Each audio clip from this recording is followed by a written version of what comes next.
හරි. අපි මේ ඇවිල්ලා ඉන්නේ ඉන්දියාවේ තමිල්නාඩු ප්‍රාන්තයේ ආයකොටයි කියන ප්‍රදේශයේ.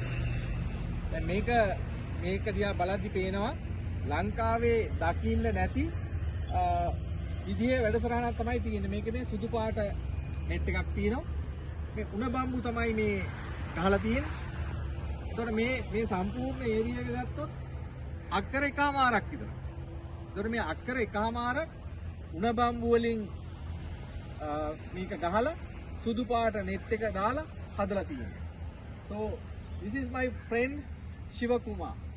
He's from Green Pro company and Veera is the one who introduced this technology this area. මේක තියෙන ලස්සන තමයි කිලෝමීටර 5ක ප්‍රදේශයක තවන් 2000ක් තියෙනවා මේකේ පැල හදන. ඊට පස්සේ මේ කපුරු වගාව ඔයගොල්ලන්ට පේනවා ටනල් එකක් මේ වගේ නෙට් හවුස් එකක් ඇතුලේ බොහොම අඩු වියදමකින් කරලා තියෙනවා. ඉතින් අපේ ලංකාවේ අයට මේක සිහිනයක් දැකලා නැහැ.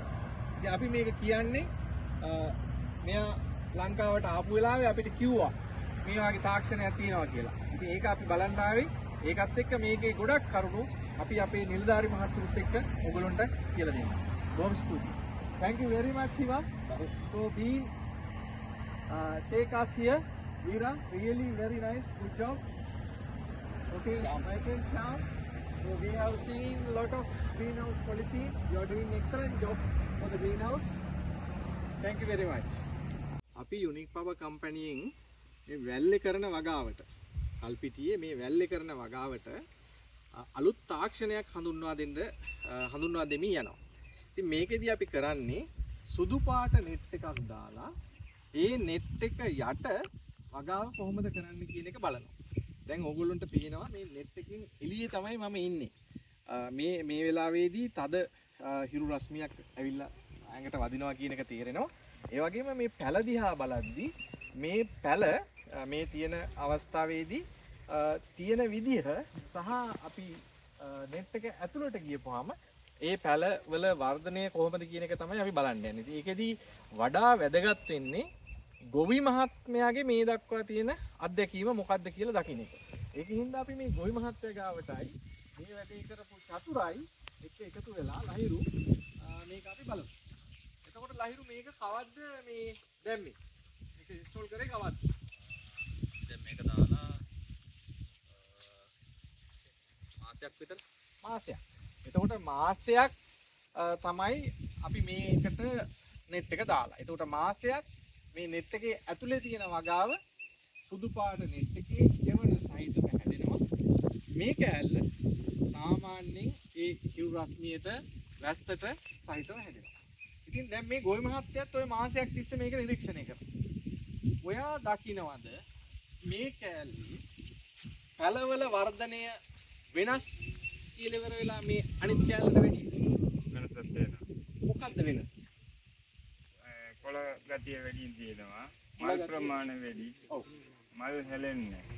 සාමාන්‍යයෙන් මේ වගේ පොළොවට රස්නේ වැඩි වෙද්දී මල් හැලෙනවා. ඒක රස්නේ අඩු කරලා දෙනකොට මල් හැලෙනවා. මේකේ මල් හැලෙන්නේ. ඒක ඉතා පැහැදිලිව පේනවා. මෙන්න මේ තියෙන පැල ගත්තාම මේ පැලවල මල් වැඩි. මේ මල් වැඩි කියන ගතිය අපිට ඉතා පැහැදිලිව පේනවා. ඒ වගේම මේකේ තියෙන කරල් ගත්තාම කරල් ප්‍රමාණය සහ කරලේ දිග මේ මාසයේ කාලය ඇතුළත වැඩි කියලා තේරෙනවා. ඒකට ඇයි එහෙම වෙන්නේ?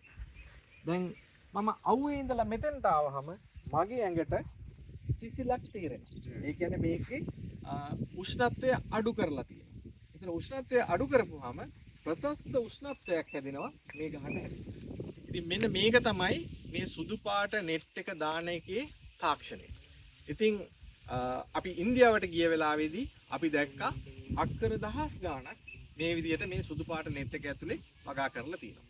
ඉතින් අපි උත්සාහ කරන්නේ මේ තාක්ෂණය ගොවි මහතුරුන්ට දෙන්න.